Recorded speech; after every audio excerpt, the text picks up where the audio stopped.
बघा, या मार्गात हा अनुभवाचा मार्ग आहे आणि सर्वच काही ना काही कारणानं या मार्गामध्ये आले. मी पण या मार्गामध्ये मी माझ्या मुलीसाठी आलो. बाबावर जसे 12 वर्षाचे दुःख होते, पण माझ्या इथं 13 वर्षापर्यंत दुःख राहिले. असा एकही दिवस गेला नाही की माझ्या मुलीला मी पैसे लावले नाही.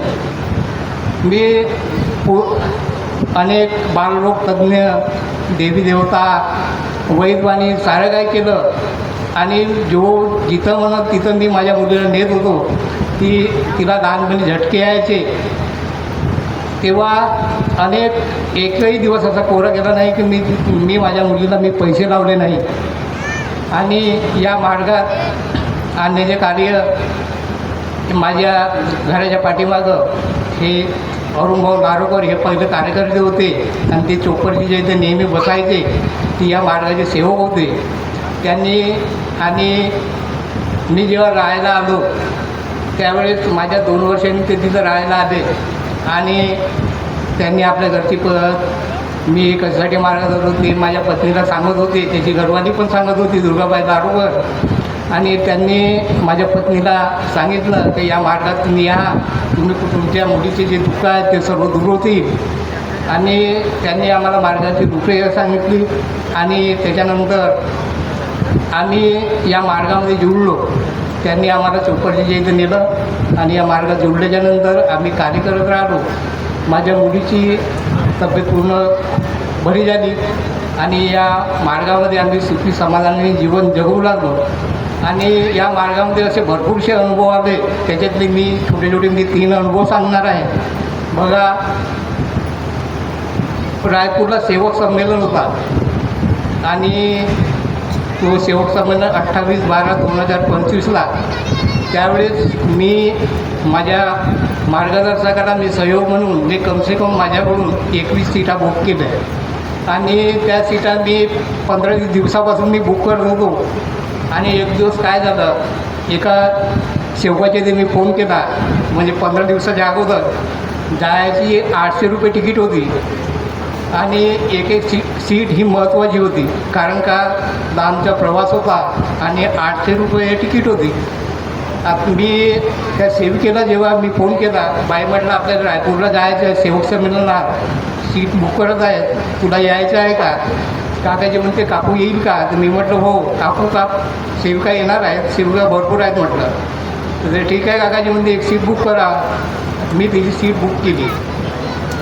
बुक केल्याच्यानंतर दिवस जवळ आले आणि 2 दिवसा 28ला आपल्याला म्हणजे सकाळी जायचं होतं 4 वाजता.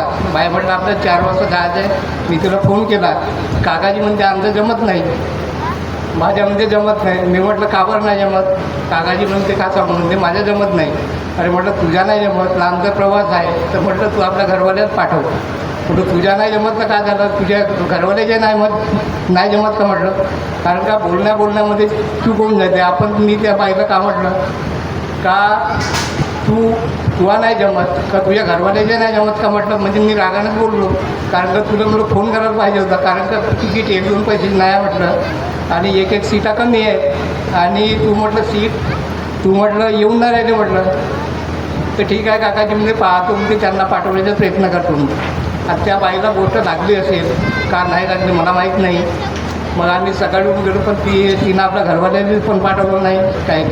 त्याच्यानंतर यायच्या वेळेस जेव्हा सेवक संमेलन खतम झाला, आमच्या बसा निघल्या आणि आमची बस खराब झाली लाखणी आणि साकुरीच्या बीचमध्ये.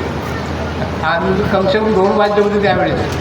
आता 2 वाजले होते, माझी तब्येत खराब झाली. पण ते तब्येत खराब झाली, माझा शब्द बरोबर येत नव्हता, म्हणजे एकदम मी बेहोश झालो होतो. सेवक आमच्या याच्यामध्ये कमसे 30-35 सेविका होत्या, 15-20 सेवक होते. आमचे 55 सीटरची बस होती. आता माझी तब्येत खराब झाल्यानंतर मी भाऊला फोन केला. भाऊ म्हटलं असा झाला, मी पहिलंच म्हटलं आमची बस खराब झाली आहे. ते म्हणते, भाऊ म्हणते जयघोष करा म्हणते. मी म्हटलं जयघोष केल्याच्यानंतर थोड्याच वेळात माझी तब्येत खराब झाली. मी एकदम बेहोश झालो. बेहोश झाल्यानंतर मला काही होतच नाही. त्याच्यानंतर माझ्या पत्नीनं फुका मारल्या म्हणते. फूक मारल्यानंतर मी बसमध्ये झोपून राहिलो. मग सकाळी दुसरी बस आली वापस, कारण दोन बसा गेल्या होत्या. तर मग ते वापस एक बस आली, आम्ही त्या बसमध्ये सर्वच जण गेलो. पण माझ्या शब्द बरोबर येत नव्हता.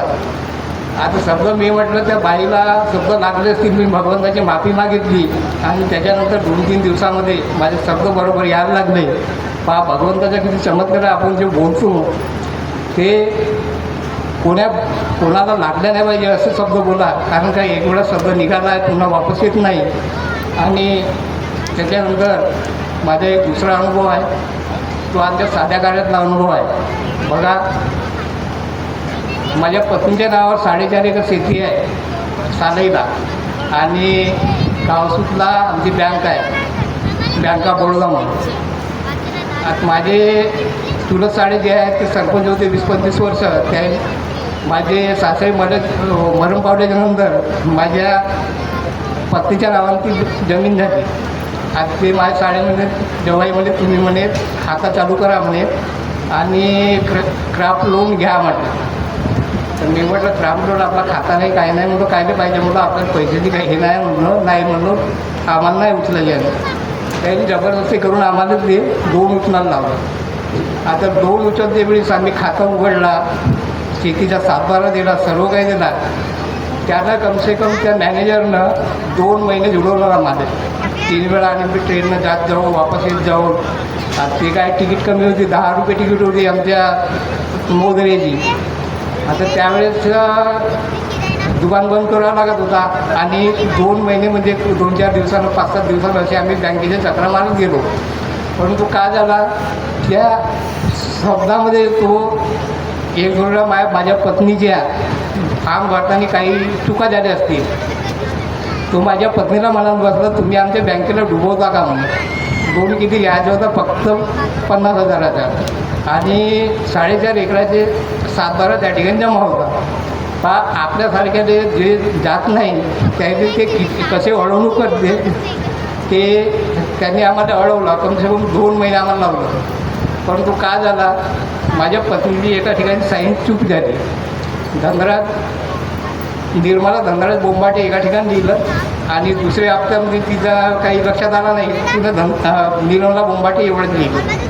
आता लिहिल्याच्यानंतर त्यानं काय वापरलं शब्द का तुम्ही म्हणे आमच्या बँकेला फसवता का म्हणून. आता फसवता का म्हटलं, आम्ही असे कोणते कामं केले म्हटलं तर तुम्ही आम्हाला फसवता. तो एवढा म्हणजे असं वाईट शब्दांमध्ये बोलला तर विचारलं. त्याच्यानंतर असेच 15 दिवस निघून गेले. 15 दिवस निघून गेल्याच्यानंतर पोळ्याचा दिवस आला, पोळ्याचा पाडवा झाला. आता माझ्या साड्यानं फोन केला, जवाई म्हणते या म्हणते. आता आम्ही मग दुसरे पाडव्याच्या दिवशी आम्ही गेलो ट्रेननं, म्हणजे 11 ट्रेननं गेलो. मग तो स्टेशनावर यायचा, माझा साडा म्हणजे स्टेशनावर आला. अजी म्हणते तो मॅनेजर तर मरण पावला म्हणजे. मी म्हटलं मरण पावला, तो काय मरणार, तो तेवढा चांगला मार, तो काय मरणार आहे. ते साईन करता करता पेनची नाक जो टोकर होता त्याच्या खुर्चीजवळ बसला होता. पण 8-15 दिवसाच्या बाजाने गेला आणि तो मॅनेजर मरण पावल्याच्या नंतर आम्हाला ज्या दिवशी तो मरण पावला त्याच दिवशी आम्हाला पैसे मिळाले. बघा हे जे राहते गरिबाची किती लुबाडणूक करते हे यावरून आपल्याला कळते. पण ज्या दिवशी तो मरण पावला ती बँक चालू होती आणि कुईचा मॅनेजर येऊन त्यांनी आम्हाला पैसे दिले. बघा ही परमेश्वरी आपली कृपा आहे, त्यांना सांभाळून ठेवा. आता एक तिसरा अनुभव सांगतो, ते छोटाच आहे. बघा मागच्या बुधवारची गोष्ट, म्हणजे आमच्या 15वारी चर्चा बैठक राहते ती बुधवारच्या दिवशी राहते. आमच्या मागच्या बुधवारी एक म्हणजे चर्चा बैठक होती. आता चर्चा बैठकीच्या सायंकाळी स्वप्ना मी एका शेवगाच्या इथे बसलो होतो. आता शेवगाच्या इथे बसलो आणि अशा तिकडच्या चर्चा झाल्या आणि मी उठलो. उठून निघायला लागलो. तो म्हणते काहून निघून राहिला काय म्हटलं, शेवगाच्या तुम्ही जागोजागी म्हणजे चुगल्या करत राहता. असं म्हटलं का करून तुमच्याजवळ बसून. मी म्हटलं खरेजवळ यूट्यूबवर कोणत्या मार्गदर्शकाचे मार्गदर्शन नाही की म्हटलं. मी उठून चालला गेलो. परंतु दुसऱ्या दिवशी काय झाला, सकाळी ही तर गोष्ट स्वप्नातली झाली पण हकीकतमध्ये सकाळीच एक सेवक आला. तो का बनत बसला, बोंबाटेजी म्हणते तुम्हारे बारे में मैंने एक जने को पूछा था तुम्हारे साथ में बैठने उठने वाला है, रात दिन तुम बैठते हो।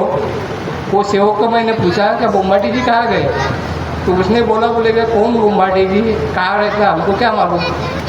तो मैंने बोला तुम काय को पूछे, जो वो नहीं पहचानता हूँगा, नहीं पहचानता हूँगा, तुम काय को पूछे, घर आने बोला था, घर में तो रहता हूँ ना, बाहर तो नहीं गया हूँगा। ऐसे ही अपने सेवक चुगली करने के काम इधर उधर कान की लगाते हैं, ऐसा नहीं करने बोलना। एवढेच बोलून मी आपले 2 शब्द पूर्ण करतो. सर्वांना माझा नमस्कार.